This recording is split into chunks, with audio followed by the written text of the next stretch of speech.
శ్రీమాత్రే నమః. ఈరోజు వీడియోలో చాలామంది ఏమడుగుతున్నారు అంటే మాకు వారం కానీ మంగళవారం కానీ శుక్రవారం కానీ ఒళ్ళు మొత్తం బరువుగా ఉంటుంది. అంటే మాకు ఈ ఆదివారం వచ్చినా కానీ మాకు శరీరం అంటే కొత్తగా దేవుడు వచ్చే వాళ్ళకి ఫస్ట్ ఈ విధంగా అవుతుంది. ఎందుకంటే ఆల్రెడీ దేవుడు వచ్చిన వాళ్ళకు ఉంటారు కదా, వాళ్ళకు ఇట్లా ఏమి ఉండదు. మనకు అంటే స్టార్టింగ్లో ఇట్లా దేవుడు వచ్చే సూచనలు ఉన్న వాళ్ళకు ఈ వారం వచ్చిందంటే అసలు మంగళవారం కానీ శుక్రవారము ఆదివారం కానీ ఇట్లా ఏ వారం అయితే వస్తుందో వాళ్ళకు వచ్చే దేవుడు వారాలు వస్తాయో వాళ్ళకి శరీరం మబ్బుగా ఉండడము, ఏం తినాలనిపించకపోవడము, తల బాగా అంటే తలనొప్పి రావడము ఇట్లా జరుగుతూ ఉంటుంది కదా. అయితే ఇది ఎందుకు జరుగుతుంది అంటే మీకు కొంతమందికి తెలియకపోవచ్చు కదా, ఎవరు చెప్పేవాళ్ళు ఉండరు కాబట్టి. సరే, మీరు ఎవరిని అడగలేకపోతారు కాబట్టి మీరు ఏం చేస్తారంటే, మీకు నాన్ వెజ్ తింటుంటారు కదా, ఎక్కువ నాన్ వెజ్ తినడం వల్ల, లేకపోతే ఈ ఉల్లిపాయలు ఎక్కువగా తింటుంటారు కదా, అలా ఈ ఉల్లిగడ్డలు కానీ అంటే ఆ వారం రోజు కూడా మీకు తెలియదు, తినాలా తినకూడదా తెలియదు కాబట్టి మీరు ఏం చేస్తారంటే తింటుంటారు కదా, దానివల్ల కూడా బరువు ఎక్కిపోతుంటుంది. ఎందుకంటే వారము మనకు వచ్చే దేవుడు పోనీ మీకు ఇక్కడ ఒక డౌట్ రావచ్చు, మాకు ఎల్లమ్మ ఉంది, లేదా మైసమ్మన పోసమ్మన ఒక మల్లన్న స్వామి ఉన్నాడు.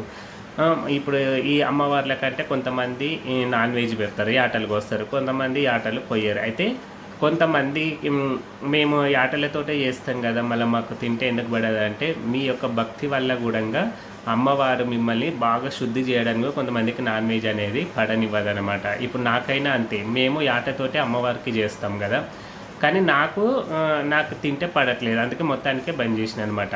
అందుకే అంటే మన యొక్క భక్తిని బట్టి అమ్మవారు మనని శుద్ధి చేస్తుంది అనమాట. అంటే రే, నువ్వు నా భక్తినివి, నీకు ఎందుకు ఈ పాపం, మళ్ళీ ఈ పాపం ఎందుకు మూట కట్టుకుంటావు, ఈ నాన్ వెజ్ తినవా అని మనకి ఇంకా కొంచెం ఇబ్బందులు తెప్పిస్తుంది. ఆ రోజు మనం నాన్ వెజ్ తిన్నప్పుడు పడకుండా చేయడము, అమ్మవారే మన కళలో వచ్చి చెప్తున్నట్లు ఎందుకు తినవు అని పై అరగకపోవడం ఇట్లాంటివి చేస్తుంటుంది. కాబట్టి మీకు ఇట్లా జరుగుతుంది నాన్ వెజ్ తిన్నప్పుడు అంటే మీరు నాన్ వెజ్ బంద్ చేయడం చాలా మంచిది.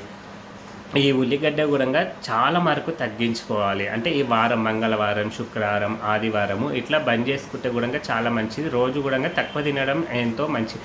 అంటే మన బాడీ క్లీన్ అవుతుంది. మన బాడీ ఎంత శుద్ధిగా ఉంటుందో మనకు దేవుడు ఎలాంటి ఇబ్బంది లేకుండా దేవుడు అనేది స్పష్టంగా వస్తాడు. వాకులు కూడా చాలా తొందరగా వస్తాయి. మన శరీరాన్ని మొత్తం మనం బరువుగా పెట్టుకొని మన శరీరం మొత్తము అంటే చెత్త చెదారంతో పెట్టుకున్నాం అనుకోండి, వాకులు రావు తొందరగా, దేవుడు కూడా రాకుండా చాలా ఇబ్బంది పెడుతుంటాడు.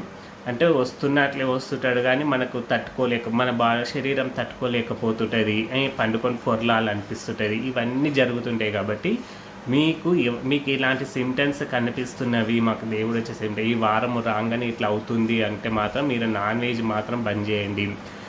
ఈ వారంలో తినకండి. సరే, మీరు మీకు పడ్డది అనుకోండి, ఇప్పుడు నాన్ వెజ్ తిన్నాము మంచిగా అరిగిపోయింది, మాకు ఏం లేదంటే తినండి. ఈ నాన్ వెజ్ తిన్నప్పుడల్లా ఏదో ఒకటి అవుతుంది, మోషన్స్ అవ్వడము, కడుపులో నొప్పి అరగకపోవడము ఇట్లా జరుగుతున్నాయి అంటే మాత్రము దయచేసి అట్లాంటి వాటి జోలికి పోకండి మీకు.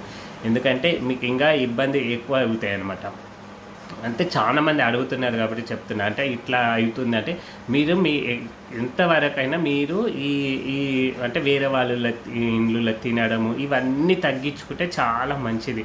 అయితే ఇంకొక మీరు ఈ ఆనంకాయ అని చెప్పిన కదా, ఈ ఆనంకాయ కానీ ఈ పొట్లకాయ అంటే సిటీలో ఎక్కువ తింటారు, పల్లెటూరులో పొట్లకాయలు దొరకవులే. కానీ ఈ ఆనంకాయ పొట్లకాయ ఇవి ఎందుకంటే కొన్ని శుద్ర పూజలలో వీటిని ఉపయోగిస్తారు. అంటే ఈ తంత్ర పూజలు చేస్తారు కదా, ఈ తంత్ర పూజలు చేసేవాళ్ళు ఈ ఆనంకాయ కానీ ఈ పొట్లకాయ కానీ వీటిని ఉపయోగిస్తారు. కాబట్టి ఇవి మనము తినకూడదు అన్నమాట.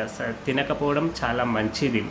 ఇంకా తింటానే వాళ్ళు తినొచ్చు, తప్పులేదు. ఇప్పుడు ఆనకాయ తినొచ్చు, పొట్లకాయ మాత్రం తినకండి. ఆనకాయ సరే, మనము ఎక్కనో ఫంక్షన్లకు, మనకు తెలిసిన ఫంక్షన్లకు పెళ్ళిళ్ళకు పోతుంటాము, అక్కడ సాంబార్లో ఖచ్చితంగా వేస్తారు, తినక తప్పదు.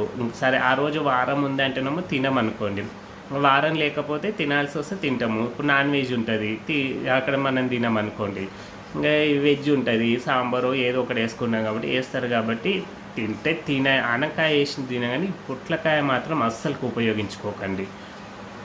ఇవి అంటే ఈ పొట్లకాయ తినడం వల్ల కూడా మంత్రశుద్ధి, మనం ఏదైనా మంత్రం చేస్తే అది బరివెక్కిపోతుంది. అంటే మంత్రము మనకు రాదనమాట. అంటే సరిగా పలకలేకపోతుంటాము. అందుకే ఈ పొట్లకాయ నిషేధం అయిపోయింది ఈ దేవుడు వచ్చే వాళ్ళకు.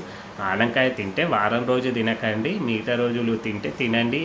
ఎక్కువ తినకుండా, ఎక్కువ అంటే కొంతమంది రోజు ఒక సాంబార్ అంటారు, కూర అంటారు, ఇంకా కొంతమంది స్వీట్స్ చేసుకుంటారు. కాబట్టి ఇట్లాంటివన్నీ తగ్గించుకోండి.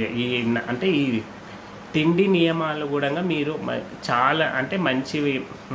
ఈ ఎక్కువ అంటే మనకు ఇప్పుడు ఉల్లిపాయ చెప్పిన, ఉల్లిపాయ అంటే మనలో కొన్ని కామ కోరికలను పుట్టిస్తుంది. అందుకే ఈ మాల వేసుకుంటారు కదా, మాలలో వేసుకునే వాళ్ళు ఉల్లిపాయ తినరు. ఎందుకు తినారంటే కొన్ని కోరికలు పుట్టిస్తుంది కాబట్టి అది నిషేధం అయిపోయింది. కాబట్టి ఇట్లాంటివన్నీ తగ్గించుకుంటారండి. మీకు ఎప్పుడు తొందరగా అమ్మవారు అనేది మీకు తొందరగా బయటపడతాయి. అయితే ఇంకొక ఏంటిదంటే ఈ భార్యాభర్తలు అది చాలామంది అడుగుతున్నారు. అదేవిధంగా ఈ రుద్రాక్షలు కూడా కదా, రుద్రాక్షలు వేసుకున్న వాళ్ళు మీకు ఇంట్లో చాలా నియమాలు పాటించుకోవాల్సి వస్తుంది. అంటే చావుల దగ్గరికి అక్కడ ఇక్కడ ఇంకా దాన్ని రుద్రాక్ష వేసుకున్నామంటే ఎప్పుడు ఏదో ఒక నామజపం పలుకుతూ ఉండాలి, అబద్ధాలు ఆడకూడదు, ఈ చాడీలు వాళ్ళది వీళ్ళే చెప్పకూడదు, ఎప్పుడు మనసులో స్మరిస్తూ ఉండాలి, ఒకరిని మోసం చేయాలి అనే ఆలోచన రాకూడదు. ఇవన్నీ ఉంటేనే రుద్రాక్ష వేసుకున్న ఫలితం వస్తుంది. లేకపోతే మీకు ఇబ్బందులు ఎక్కువైతాయి. రుద్రాక్ష వేసుకున్నప్పుడు మీకు చాలా ఇబ్బందులు, అంటే అనుకున్న పనులు కాక ఎక్కువ ఎదుటి వాళ్ళు మనని రివర్స్ అనడము, ఇట్లాంటివి చాలా ఈ ఆర్థిక ఇబ్బందులు కానీ ఇవన్నీ వస్తాయి. కాబట్టి రుద్రాక్ష వేసుకున్న వాళ్ళు అన్నీ నేను అంటే నేను వదులుకుంటా అనుకున్న వాళ్ళు వేసుకున్న ఇంట్లో భార్యాభర్త ఎట్లాగో నైట్ సంసారం చేసే వాళ్ళు అయితే రుద్రాక్షను తీసి ఎక్కడో పెడతారు. లేదు ఇంకా ఎక్కడైనా పోతున్నప్పుడు తీస్తారు. కాబట్టి అట్లా రుద్రాక్షలు ఎప్పుడే కానీ మనము తీసి వేసుకుంటూ ఉంటే ఫలితాలు ఉండవన్నమాట. అందుకే వేసుకోవాలనుకున్న వాళ్ళు వేసుకోండి, ఎప్పుడు ఉండాలనుకున్న వాళ్ళే వేసుకోవాలి. ఇప్పుడు అఘోరీలు ఉన్నారు, అఘోరులు కానీ సన్యాసులు కానీ ఉంటారు కదా, వాళ్ళు ఎప్పుడు ఇంకా వాళ్ళకి ఏముండవు కాబట్టి వాళ్ళు 24 hours వాళ్ళు రుద్రాక్షల మెడలోనే ఉంటాయి. కానీ మనం ఒక సంసార జీవితంలో ఉన్నాం కాబట్టి మనకి ఇవి పడవు. ఎందుకు మనము ఇవన్నీ వేసుకునే బదులు మనకు వీలున్నప్పుడల్లా ఏదో ఒకతోటి కూర్చొని 10 నిమిషాలు దేవుని స్మరిస్తే చాలు, అంతే ఫలితం వస్తుంది. మీరు రుద్రాక్ష చేసుకున్న దానికన్నా ఇంకా మనము మనసులో దైవనామ స్మరణ చేయడము 100 రెట్లు ఎక్కువగా వస్తుంది. కాబట్టి రుద్రాక్షలు అనేవి కొంచెం ఆలోచించి వేసుకోండి అనమాట. ఇంకా ఈ భార్యాభర్తల నియమాలు అంటే దేవుడు వచ్చే వాళ్ళకు భార్యాభర్తలు కలిసి ఉండాలా ఉండకూడదా అంటే ఇది ఒక విషయం గుర్తుంచుకోండి, మీరు భార్యాభర్తలకు ఎలాంటి నియమాలు కూడా ఉండవన్నమాట. కాబట్టి దీంట్లో మీకు ఎలాంటి డౌట్స్ లేవు అనమాట. ఇంకా మీరు అంటే మాకు ఎవరైనా చేసింది అంటే ఎవరైనా చేస్తారు కదా, చేసింది మాకు ముందే తెలవాలి అంటే అది ఆటోమేటిక్ మీకు తెలుస్తుంది. కానీ ఎవరు దాన్ని ఎందుకంటే మీకు కళలో అమ్మవారు వచ్చి చెప్తుందన్నమాట. అంటే ఎవరో అమ్మవారి రూపంలో వచ్చి చెప్పడం, మీకు ఏదో జరుగుతుంది అని చెప్తుంటుంది. అప్పుడు మనము కొంచెం మేలుకొని ఇంట్లో అమ్మవారికి ధూపాలు వేయడము, లేకపోతే గుడికి వెళ్ళడము, అమ్మవారి గుడికి వెళ్ళడం, అమ్మవారి గుళ్ళో నిమ్మకాయ తెచ్చుకొని నీళ్ళల్లో వేసుకొని తాగడము, లేకపోతే స్నానం చేయడము, ఇట్లాంటివి చేస్తూ ఉంటే ఎవరి దృష్టి మనపై పడదన్నమాట. అంటే ఎవడు మనని ఏమైనా చేస్తున్నది అవన్నీ పోతాయి అన్నమాట.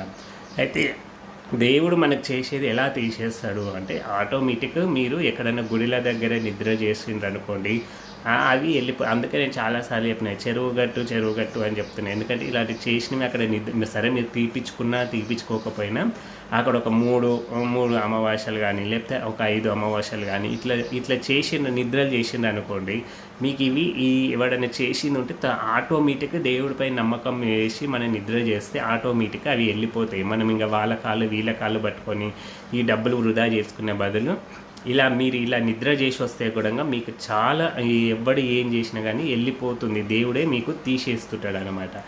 ఇంకా లేదు మేము ఇంట్లోనే తీసేసుకోవాలి, మేము అంత దూరం వెళ్ళలేము, ఎందుకంటే చాలా దూరంలో ఉంటారు కాబట్టి వెళ్ళలేరు అనుకుంటే మీరు ఏం చేయండి అంటే అమావాస్య రోజు మీరు ఇంట్లోనే మీరు శివుడు ఫోటో లేకపోతే అమ్మవారి ముందర కూర్చొని చేతిలో గుమ్మడికాయ మీద మీరేమో ఇంట్లో ఎవరైనా తీసే వాళ్ళు ఉంటేనేమో తీపించుకొని గుమ్మడికాయతోటి దిష్టి తీపించుకొని అది ఎక్కడగా దూరంగా కొట్టేసి రండి, అంటే దూరంగా పడేసన్నా రండి.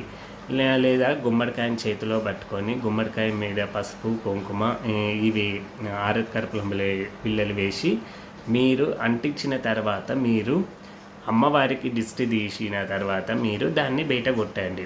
లేదా ఇంట్లో అయితే కొట్టకండి, బయట కొట్టండి.